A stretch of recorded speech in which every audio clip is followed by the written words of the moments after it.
Morning, folks. Welcome to Horizon at Home Corona Edition. My name is Jacob. I'm going to be your host for this morning's service. So we'll start things off with a couple of worship songs. We'll have the lyrics at the bottom of the page if you want to sing along at home.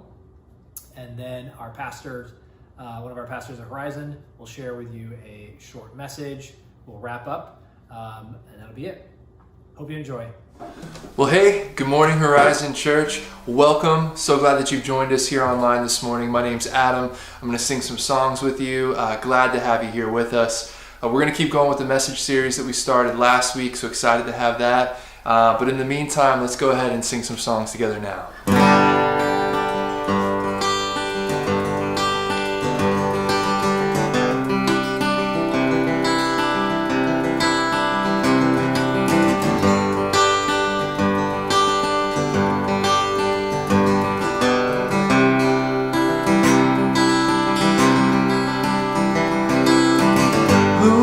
The power of sin and darkness, whose love is mighty and so much stronger.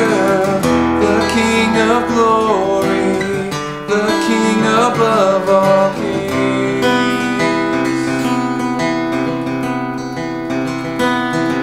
who shakes the whole earth with holy thunder and leaves us breathless in awe and wonder.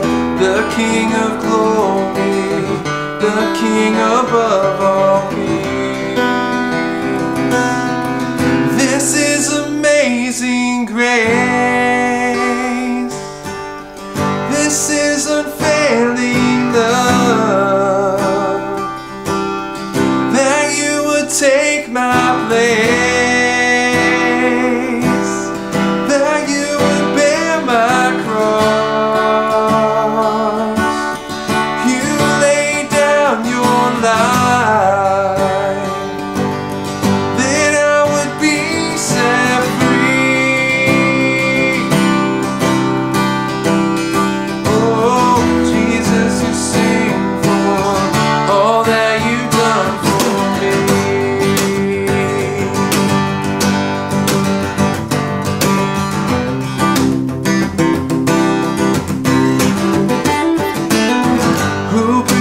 Chaos back into order, who makes the orphan a son and daughter.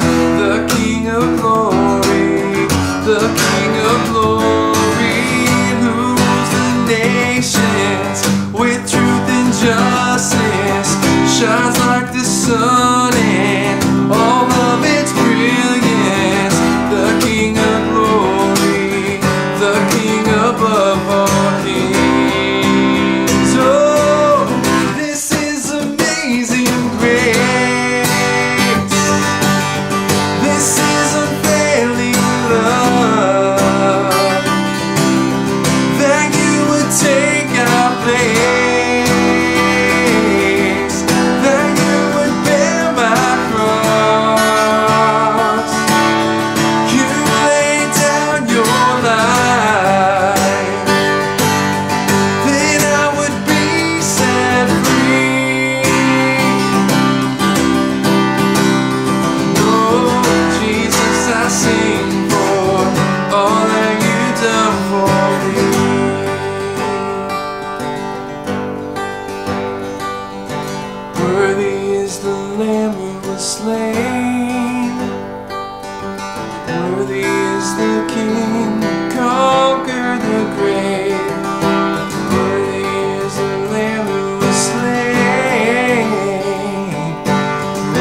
have your way in me. And like a mighty storm, stir within our souls. Lord, have your way. Lord, have your way in me. And I surrender. Hey folks, if you're joining us for the first time today, welcome. We're really glad that you're here with us online. The easiest way you can get connected to the Horizon community is to text the word Horizon to 94000. If you're able to do that, one of our pastors at Horizon will reach out to you and also send you a small gift in the mail. Again, thanks so much for joining us this week.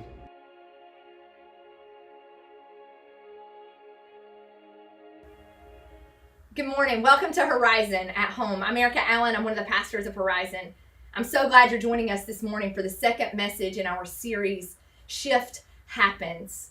How do we move from what was to what will be? 5 or 6 months ago, a big shift happened in our lives. Chris and I went from having our kids in preschool every day to having them home with us in the mornings. We were figuring out how to work our jobs and provide childcare for our children. It was quite difficult. The plan that we came up with, though, was that I would work with the kids in the morning. I would do some little activities and fun learning things with the kids in the morning while Chris worked, and then we would flip-flop in the afternoon. Chris would do fun activities with them in the afternoon, and I would do some work. One morning, I found myself outside. I had planned in my head all night I was going to teach the kids about sea turtles. So I got these plastic bins from my house. I put some sand and some water in the bins. I got these little turtles that the kids play with in the bath. I put them in this plastic bin, and I was going to teach the kids all about sea turtles. My kids are 2 years old and 3 years old.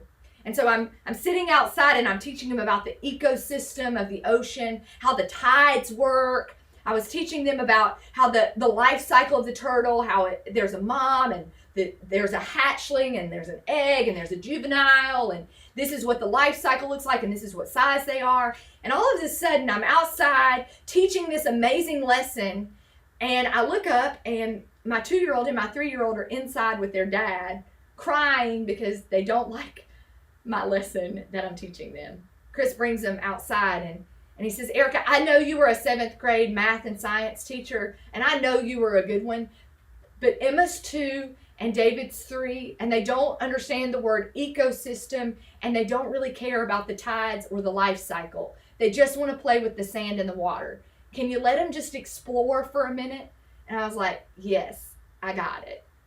I realized that I had made this morning activity me-centered and not kid-centered. I wanted them to learn about ecosystems and habitats and tidal cycles and life cycles, and I wanted them to learn big and new words. I wanted them to do all the things I wanted them to do, and I had forgotten the most important thing that I'm supposed to do in the mornings, and that was engage the kids.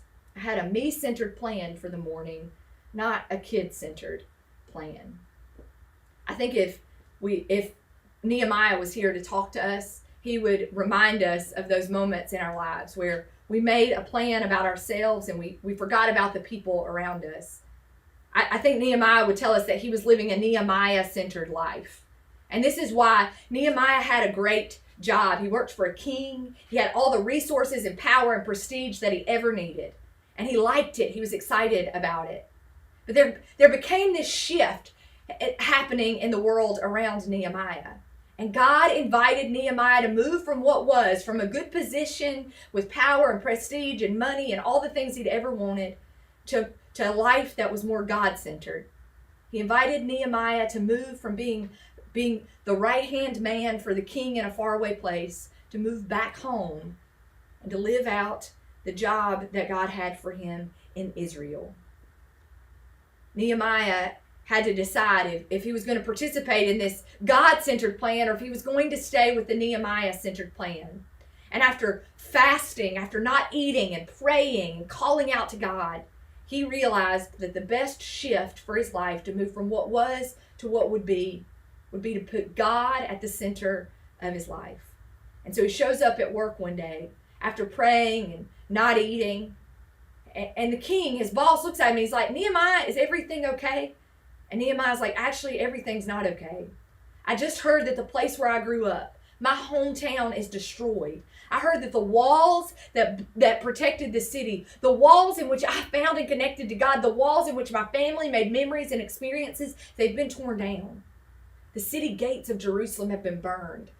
The Babylonians, these folks from outside of Israel, had come in and they had absolutely and completely destroyed home. They had taken with it the joy and comfort and peace of being home for the people. And as I read this, I had to sympathize with Nehemiah for a bit. I felt like in a lot of ways COVID-19 has done that. It's taken away the comfort and the joy and the peace. My kids aren't doing the back to school thing like we thought they'd be doing right now. Instead, we're ordering masks and praying that they stay 10 feet away from other kids when childcare and preschools reopen. The city gates were burned. The things that brought beauty and peace and love have been burned. And there's so many things, the activities and experiences where we get together with all of our friends, a lot of those things have been taken from us in this season of COVID-19. But God still wanted to use Nehemiah, even in the midst of all of the shift that was happening. God still had a God-centered plan for Nehemiah to rebuild and redo something new. And this is what God told Nehemiah. You have to have a God-centered plan. That doesn't mean you have to know every single detail. It just means that the plan that you're going to stick with and move forward with from now on will keep me at the center. The circumstances and the things around you are going to shift and change. They're not going to stay the same. But your plan has to be centered on me, Nehemiah. And Nehemiah said, I'm in. And so he shows up at work and he tells the king the truth. So the first part of having a plan is it's real. You're able to articulate what's really happening. You're not overly optimistic. Nehemiah didn't go in to tell the king, I'm quitting my job today, king. I've decided to have a new boss. No, he went in and he said, King, I've been asked to do something else. My city, the place where I called home, is laying in ruins and my people need me. He wasn't all doom and gloom either. He didn't say that it's destroyed and it's never going to be rebuilt and I'm never going to experience normal again and my life's going to be terrible. It was neither doom and gloom nor this overly optimistic plan. If you want a God-centered plan for your life, you've got to be real. You've got to be real. Look at the situation for real. The walls are torn down. The city gates are burned. Let's be real about that. But let's remember that with God at the center, you can never have complete doom and gloom. That will never be the complete end of the story. But you can't be overly optimistic. Things aren't magically going to be fixed tomorrow either. The first step of a God-centered plan, Nehemiah teaches us, is to be real. He looked at the king and he looked at his boss and he said, things aren't great in my hometown and I need to go back there and I need to lead the people. He was real.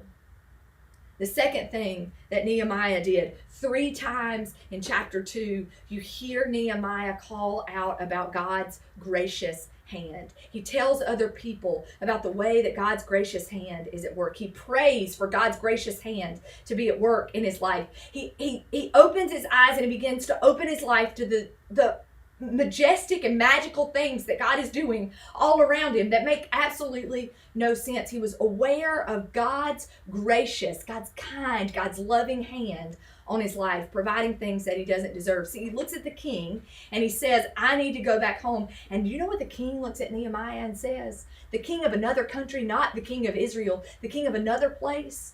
He looks at Nehemiah and he says, what do you need to make that happen?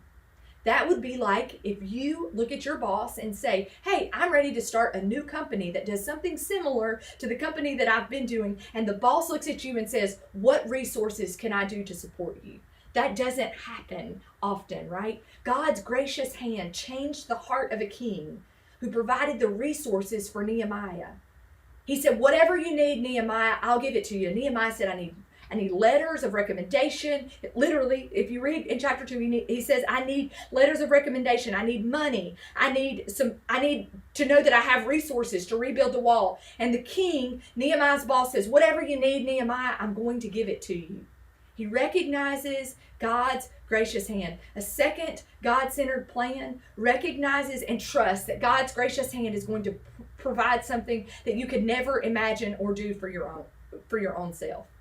What are those moments in your own life where if you looked back and you were honest, that you were trying to live a God-centered plan, you were trying to move from what was to what would be, and the only way you can explain some of the resources or things that happened is because God's gracious and kind and loving hand was involved in it? What do you need to thank God for right now? What resources have just absolutely come available to you that you shouldn't have, that are beyond comprehension? God's gracious hand, God's good and loving hand is at work in your life when God is the center of your plan. So the first thing is that you're real with your plan. You recognize what's really going on. You're not overly optimistic, but you're not all doom and gloom either, right? You're just real about what's going on. The second thing is that you recognize and trust God's gracious and good hand. And the third thing is that you trust that God is going to use you as a light. At the end of chapter 2, Nehemiah goes back to Israel. He's gathered these people around him, and he says to them, I want you to rebuild these walls with me. I want you to rebuild the walls of the city with me. And then he tells them about the way that God's gracious hand has provided all of this stuff for them. And the people say, we want to be a part of that. We want to be a part of that plan because it wasn't about what Nehemiah wanted. It was about what God wanted. And what God wanted for the people was for them to experience some joy and some peace and some comfort of home. And the way to do that was to rebuild the walls. The third piece of a God-centered plan is that it will be about being a light for Jesus. The plan will no longer be about what you want for your life. The plan will no longer be about you and all of your things in life. Instead, it will be about how God will use you to be a light for Jesus in the world. It will be about you inviting people to rebuild the things that have been destroyed.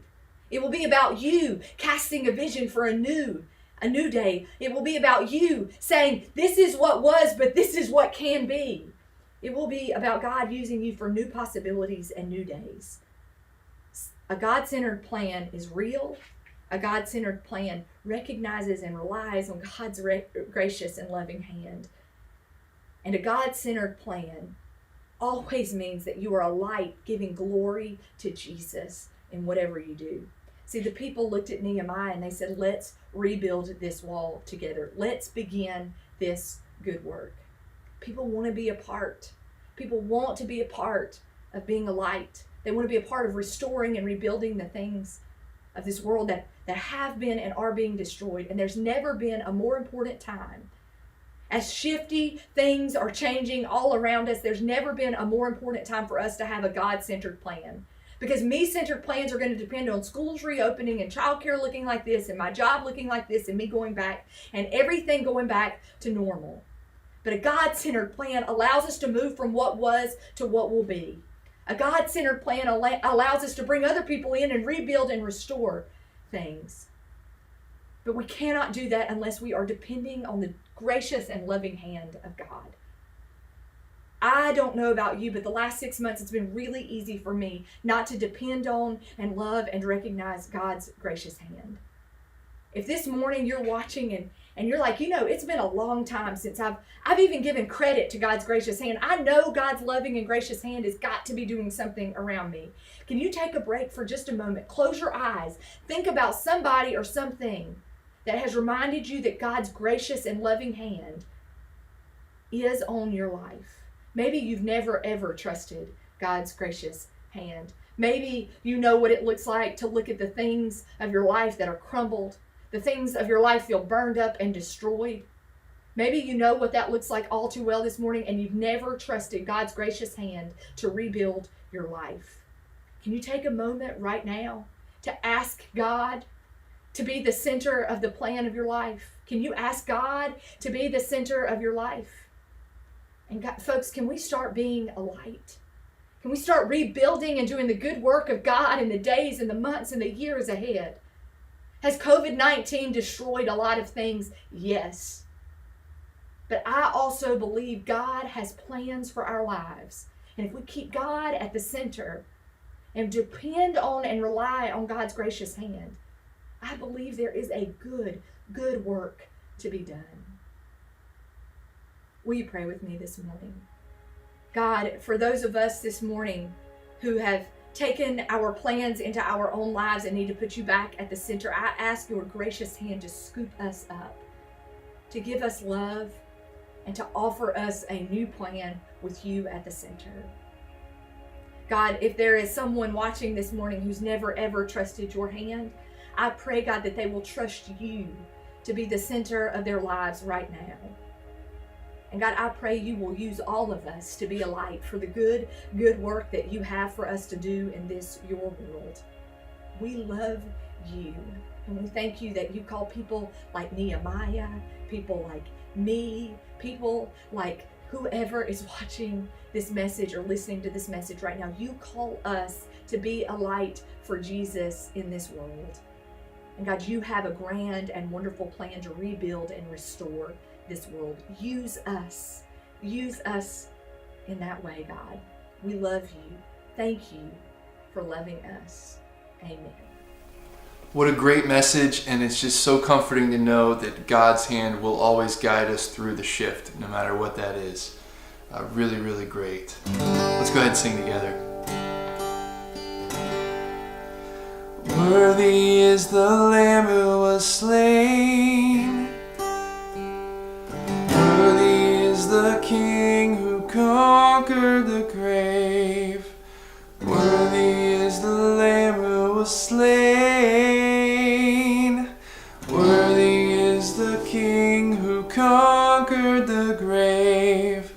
Worthy is the Lamb who was slain.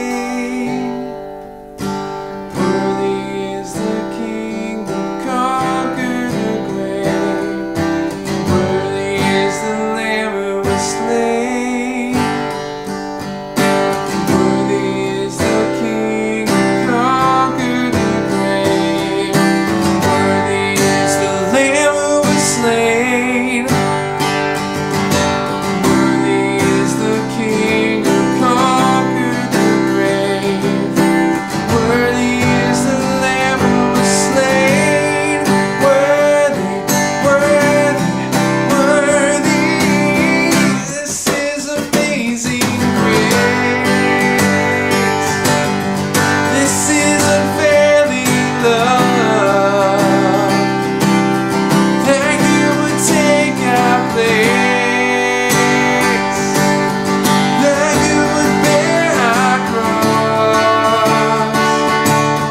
You laid down your life, so I would be set free. Oh, Jesus, I sing for all that you've done for me. Sing that again, come on. This is amazing grace. This is unfailing love. That you would take our place. That you would bear my cross. You laid down your life. Then I would be set free.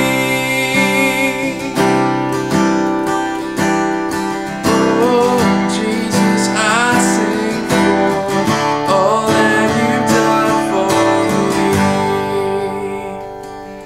me. Amen. We'll see you next week.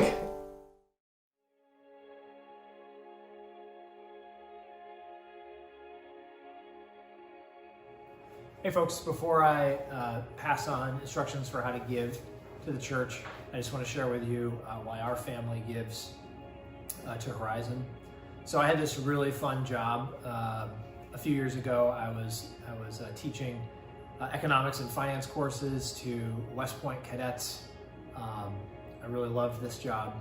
And so for a few lessons every semester, I would cover personal finance topics like budgeting and investing. Some of you might find that very boring. I find that very exciting. And so I would spend much of those lessons trying to teach cadets that it's not about how much money you make, that's your most important financial number. Your most important financial number is your net worth. So your net worth is just your assets or the things you own minus your liabilities, which are just the things you owe to others. So when we arrived in Tampa, I remember one of our first times attending, Pastor Erica was asking a lot of meaningful questions, not shallow questions like what is your net worth, but much more meaningful questions like what is the source of your worth, or who gives you worth. And so the reason why we give to Horizon is because we believe we're investing in a community that's shining light and igniting change, and we're so grateful to be a part of that. If you're new with us for the first time this week, please don't feel any obligation to give. We're thrilled to have you as a guest. If you're prepared to give now, you can do so online at Horizon Tampa Bay/give, or you can text any dollar amount to 84321. Thanks.